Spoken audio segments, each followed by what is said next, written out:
poppin'? It's your boy Slick, and we are back with another reaction video. If you are not part of the Slick gang, what I need you to do is please take your fingers, scroll down below, hit that subscribe button, because we are the littest gang on the tube, and this is absolutely no cap. Now today we're checking out something a little different, something I saw. I'm so fucking proud of this dude. He is on Vlad. Nasty C is on Vlad. He's on Vlad. So now that's how you know he's making his like little press runs and shit like that. So he's making it happen. Never seen interviews. I mean, of course, Vlad interviews is a little different. So these are the ones to pay attention to. And you only gonna get clips after clips after clips. So make sure, if you don't already know, go check out this clip after you finish watching it with me, of course. And then, of course, later on in a week or next week, he'll release another clip. I don't really know why he does the formula like that, but I would like to see the full one. But today we're just going to get into the first part that he released, I think, yesterday. So this is going to be dope. Dope as fuck. So let's get into it. Oh, wait. This says this part 3. All right, so we're going to have to go find out what the other two are, because Vlad just released an interview with Nasty C. This is a big move, if you don't already know. Okay. As you started to develop as an artist, how did the hip-hop scene in South Africa start to grow? Because as you said, in the beginning, it was very underground, a hit here and there. How did things start to progress as you were progressing yourself? Started to see more young rappers just coming out and just popping shit and just rapping, you know, and not doing it to impress anybody else and prove that they can rap and they know big words and shit like that. Because that's what it was. The underground scene is just all about throwing up big words and being super playful with your punchlines and shit like that. But when I came out with another friend of mine called MT. We came up like at the same time. MT! Gang, gang, gang! Yeah, that's how you know he good too, bro. Like, if y'all haven't checked out any reactions that I've done for MT, go check that out. But MT is another highly talented, and I've been saying it too. He might actually fucking blow too, but I've been telling you, he's super talented. Super fucking talented. I mean, we were just making good, fun music, you know, emotional at times and very real and relatable, but we were making just good, playful music. And we just started to see more of that. Like, more and more young rappers were just coming up and just making fire music, like bangers, you know? Okay, so after Bad Hair, your next album was Strings and Bling. Mm-hmm. Why that name? So Strings, because... That's another one. If you haven't checked out my Strings and Bling reactions that I did with my sis, go check those out, because that whole album is fire. The whole album is crack. So make sure you go check that out. Don't play yourself. Because at the time, I was really into like the guitar and string instruments, you know? And a lot of the beats that I was getting from my friends and just like online and shit had that element in them. And I was like, oh, this is a pretty cool thread that I have going on here in like my archive before I even decided to make it an album. And I was like, oh, okay, cool, shit. I could add like a new meaning to it. Like I could say strings, one means the string instruments, and then two, it just means the connections that I have with people. Because I was transitioning from one label to another at the time. I changed up my management, started working with my brother as opposed to somebody that I picked up on the way.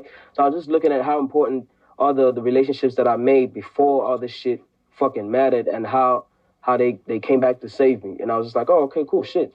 I can say strings means that, and then the bling side of it just means me being young and shining and just popping my shit, and also because at the time I had enough money to buy a lot of jewelry, so bling, bling. You know what I mean? Strings and bling. And that's what I also love about Nasty C. All his music and stuff has purpose. What is this doing? I'm sorry, y'all.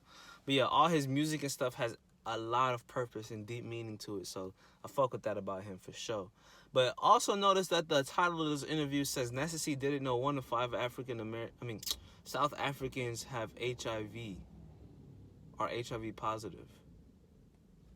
I don't know how true that is, but that would be crazy. Okay, and then the latest album, Zulu Man with Some Power. Mm-hmm. Now, explain the whole Zulu thing, because I think, like, to Americans, you know, we have the Zulu Nation, started by Africa Bambaataa, which is a very prevalent thing in hip-hop, especially in the early days. and then there's the TV series Shaka Zulu, which came out I think in the '80s. But I don't think people really understand what Zulu means. Zulu is a clan. It's a tribe. One of the many tribes in South Africa.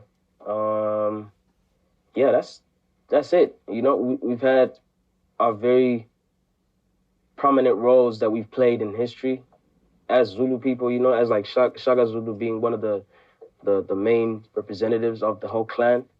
And Zulu people just are known everywhere. Everybody knows Zulu. Everybody knows. Okay, are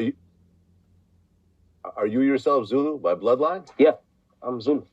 I'm not 100% Zulu because my mother is Xhosa, but I grew up with my father, so I'm Zulu, like in terms of like my tradition, my culture, and the way I was raised. Right now, we're in the middle of the whole. New info. Didn't know that. I don't even really much know of course, you've heard the word Zulu, but you never really understood what Zulu meant. That's pretty dope. Whole coronavirus situation. And is South Africa on a lockdown? We at day 24 now, if I'm not mistaken.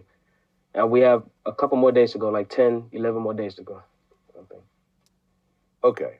Because there was an article we put up recently, and they said in the best case scenario, there's going to be 300,000 deaths in Africa from coronavirus.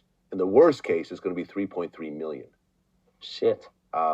When you hear numbers like that, what do you think? It's just scary, bro. I just get paranoid and scared, and just pray for everybody that's being affected. I've been seeing... Right, again, if you're watching this video and you're in quarantine, which you probably are, I appreciate you for coming here and enjoying your time. I hope that all of y'all are safe. I hope this doesn't touch any of your families. I hope that number isn't really going to be manifested because, these are all speculations. But if we all do the right thing and do what we're supposed to do, that number won't be realistic. But I hope everybody, especially all my supporters, Slick Gang, make sure all y'all stay safe because we got shit to do, man. We got shit to do. So please, please, please keep washing your hands. Stay inside the crib. Keep other motherfuckers from outside your crib. Don't be stupid, which I'm pretty sure y'all rules is probably a little more stricter than us because we can still go outside and stuff. Of course, only the essential shit, but I don't know how y'all rules or laws are being enforced. But stay safe, y'all. Stay safe. Crazy videos, like of places like I forget the name of the place, but it's this one country where the morgues are so packed out that people have to leave like their dead relatives in the streets, at the bus benches and shit like that. So I've been seeing stuff like that, and that type of shit makes me feel like this might be like the end of the world type shit. It's scary. Do you personally know anybody who's tested positive for coronavirus? No, not personally, no. Good. Good. Okay. Because South Africa has a really bad situation with HIV. They're saying that 7.7 million South Africans are living with HIV, and 19% of adults have HIV in South Africa. Oh my God. Have you heard these numbers? Yeah, like you hear about them as you do like life orientation in school and shit like that. You hear about them every now and then in the newspaper or whatever. I've heard about them. I didn't know they were that crazy though. 20%, 1 in 5 South Africans are HIV positive. Like that is so crazy when you say that out loud. Wow. 1 in 5. Yeah, that's crazy. Do you know anyone who's HIV positive? Yeah, I do. I know one person. Oh wow. Oh shit. Right. Oh shit. I don't know nobody. Unless they have it and they don't know, or I don't know. Damn, that's crazy. 1 in 5, bro. Man.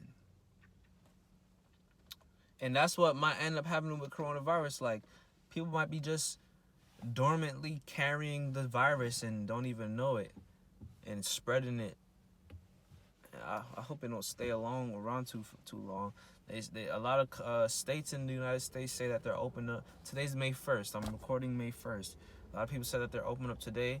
Others were gonna open on the 15th, but now they extended it to the 31st. Honestly, I think we're gonna get extended through the summer. Probably up until fall. I'm thinking up until fall that we might be quarantined, man. I don't know. Comment down below and let me know how long you think we'll be quarantined, so that we all don't fucking die.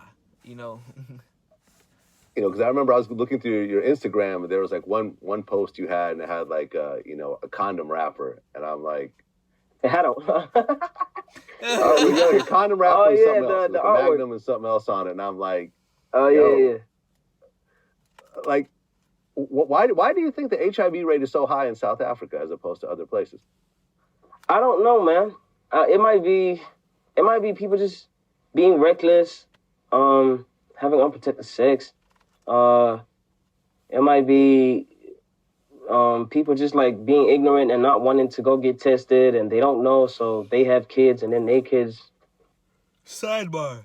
Keys, she actually tests people for HIV all the time at her job. She does like sex education and stuff like that. Educates people about STDs and stuff like that.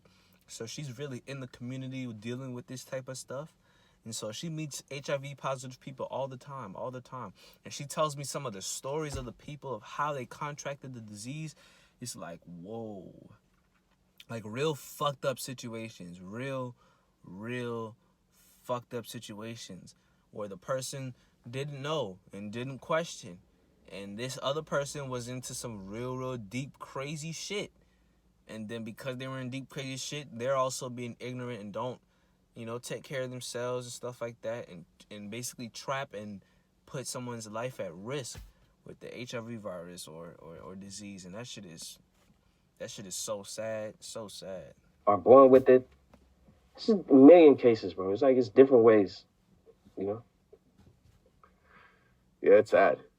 1 in 5 adults. Crazy when you put it like that. Yeah, it must. I mean, just having sex there is probably kind of nerve-wracking. But you've had the same girl. And y'all got a bunch of baddies too. A bunch of baddies. Y'all keep telling me to come out there. But if that, I mean, of course I'm not gonna be no scary ass nigga, but damn, that would suck. I'll go out there, see a baddie, she wanna fuck with me, you know what I'm saying? She wanna fool with the young kid. And she might be positive. That's crazy. That's fucking wild. Girlfriend since like high school, right? Yeah. Yeah, my high school sweetheart. Okay. So you have a new project, I guess, with No ID? Yeah, that is Zulu Man with Some Power. He executive produced it. He worked with me. Oh, okay. So it's that project. Yeah. Okay. No ID is a really legendary figure. Yeah, he is. He did Jay-Z's last album. He worked with Kanye. He worked with Logic. I mean, it goes on and on and on and on. How did you guys hook up? Let's fucking go, Nasty C! Let's fucking go! So now we know that he's about to drop something with a legendary. So that's how you know he's destined, man. He's about to be great. If you don't know, now you know. He's about to blow. This is no cap. That's wild. That's so dope. He was in SA about 2 years ago, and we met at Universal at the office/studio. I don't know what he was down here for. Excuse me, but I know as part of his travel agenda was to meet up with me, and we were just like supposed to talk about some music shit and possibly work. And then I guess that went well, and I saw him again in LA like a year later or a couple months later, which was last year, February. That's when we really started working on the album and really working on some music as opposed to just chopping it up and talking about it. But he put me onto a lot of shit. Like, he gave me a lot of game. Okay. This And is how about much to work go did he actually do on crazy, that album? Nasty C. Well, he inspired the title, you know?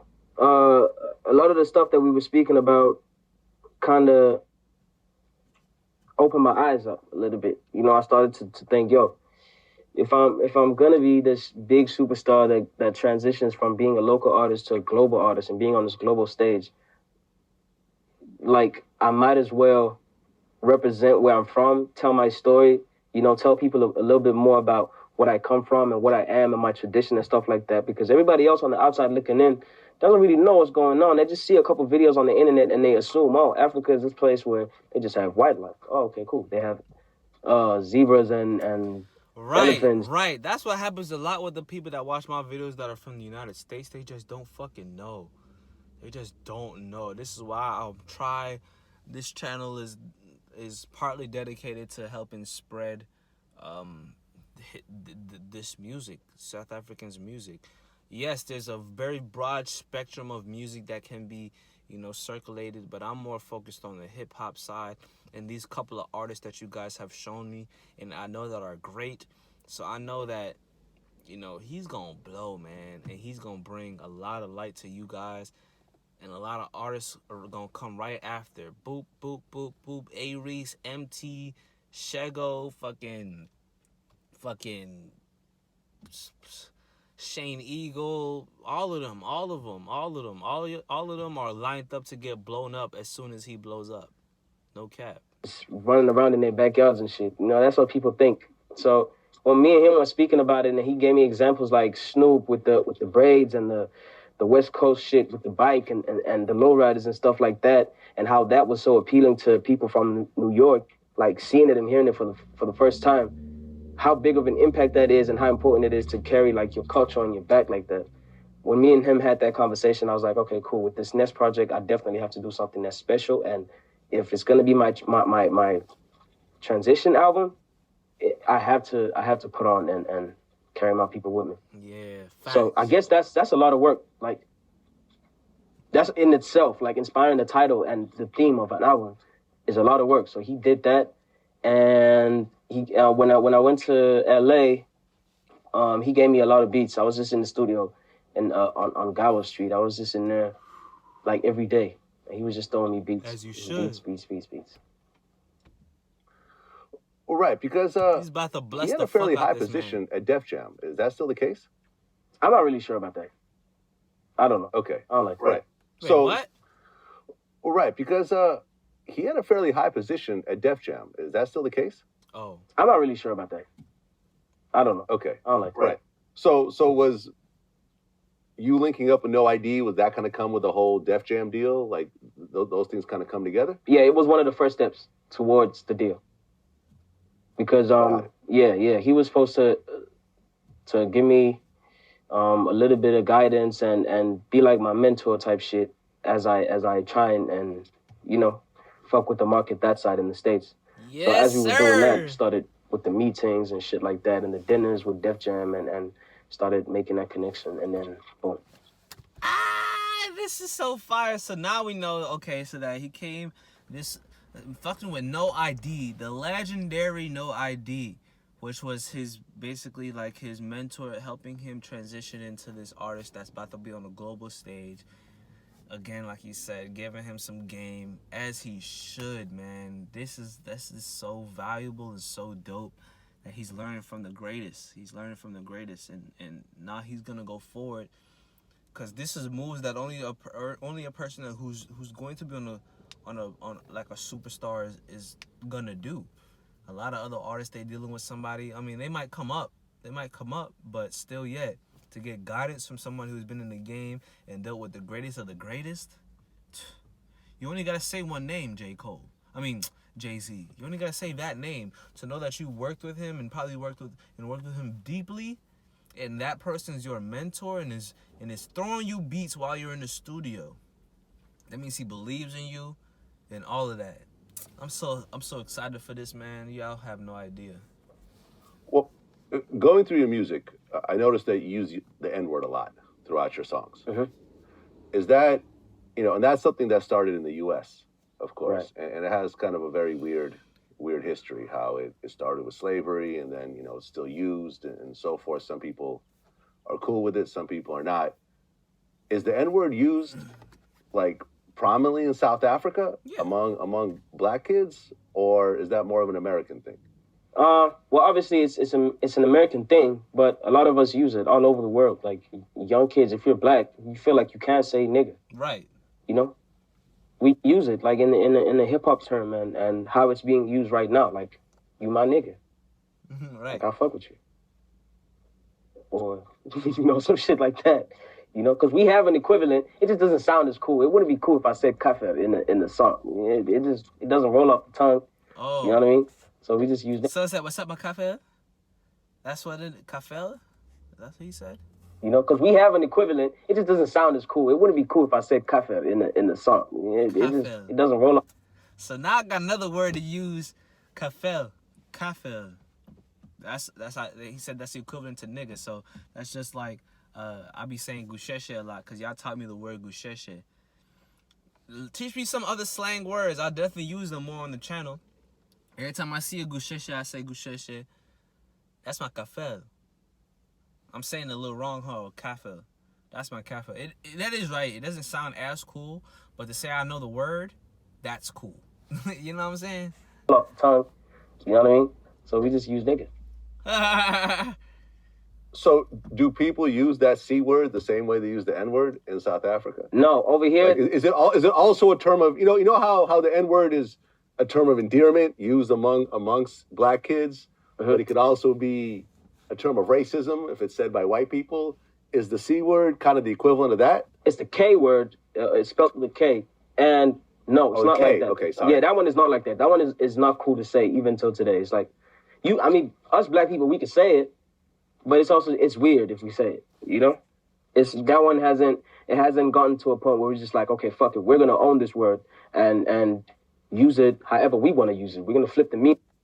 Okay, so that's dope. So now I see that there's the second part and there's probably the first part too. So make sure you come back and check out the reaction to the rest of his interview. But man, learned a whole lot. This is why I had to watch this. Y'all gotta know, especially if you don't know, because nobody suggested this. So you probably wasn't aware, but getting a Vlad interview is a big thing. It's a big deal. A lot of big artists, as you can see, go through all his interviews, all the biggest names, all the names in hip hop and hip hop culture, period. That even beefs from long time. Like, he's brought a lot of, you know, relevant information that lingers around in the hip hop community to the surface. So knowing that Nasty C's on this joint big time is a great thing. Find out some cool shit. So make sure you come back for that. Make sure before you leave you like this video, comment down below and let me know. More importantly, please subscribe. Peace. Josh on a fucking beat.